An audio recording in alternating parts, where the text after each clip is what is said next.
حضرت معاویہ رضی اللہ تعالیٰ عنہ سے روایت ہے، انہوں نے کہا کہ رسول اللہ صلی اللہ علیہ وآلہ وسلم نے فرمایا، خدا اپنے بندے کے ساتھ بھلائی کا ارادہ کرتا ہے تو اس کو دین کی سمجھ اور بصیرت عطا فرما دیتا ہے، اور فرمایا میں تو صرف تقسیم کرنے والا ہوں، دینے والا تو اللہ تعالیٰ ہے، اور یہ امت ہمیشہ اللہ کے حکم پر قائم رہے گی، جو بھی اس کی مخالفت کرے گا اسے کوئی نقصان نہ پہنچا سکے گا یہاں تک کہ امر الہی آ جائے۔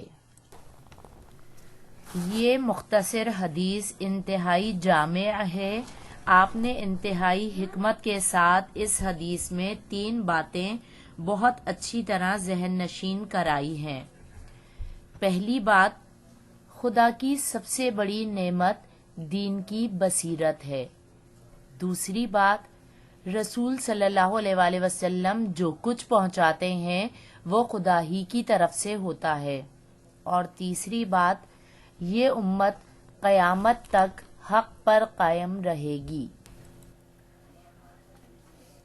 دولت، عزت، شہرت، اقتدار، صحت اور اولاد سب خدا کی نعمتیں ہیں، مگر خدا جب کسی بندے پر خصوصی فضل فرماتا ہے اور اس کے ساتھ بھلائی کا ارادہ کرتا ہے تو اسے وہ نعمت عطا کرتا ہے جو خدا کی نظر میں ساری نعمتوں سے بڑی نعمت ہے، یعنی دین کی سمجھ بوجھ اور بصیرت۔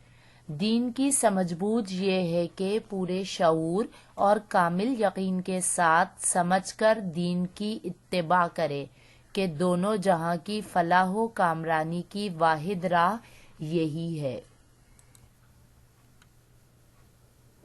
رسول اللہ صلی اللہ علیہ وآلہ وسلم جو کچھ پیش کرتے ہیں وہ ان کی اپنی سوچ کی پیداوار نہیں ہے، بلکہ سب کچھ خدا کا دیا ہوا ہے۔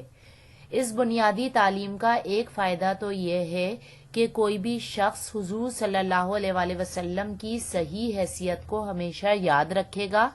دوسرا فائدہ یہ ہے کہ وہ دل و جان سے رسول اللہ صلی اللہ علیہ وآلہ وسلم کی اتباع کرے گا، اس لیے کہ ہدایت کا سرچشمہ خدا ہی کی ذات ہے، اور خدا کی ہدایت پانے کا ذریعہ خدا کے رسول ہی میں ہے۔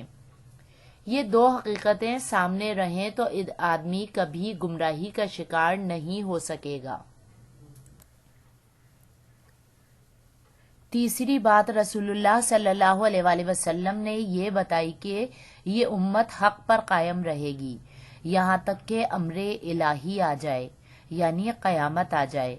یہ ایک پیشن گوئی بھی ہے، تسلی اور دل کے بڑھاوے کا سامان بھی ہے، اور یہ ترغیب بھی کہ مومن کو ہر حال میں دین پر قائم رہنا چاہیے، چاہے زمانہ کسی طرف جا رہا ہو اور حالات کیسے ہی ناسازگار ہوں۔ مومن کو کوئی طاقت نقصان نہیں پہنچا سکتی، اس لیے کہ نفع نقصان صرف اس خدا کے قبضے میں ہے جس نے ہر حال میں دین پر قائم رہنے کی ہدایت فرمائی ہے، اور وہ کسی پر اس کی برداشت سے زیادہ بوجھ نہیں ڈالتا۔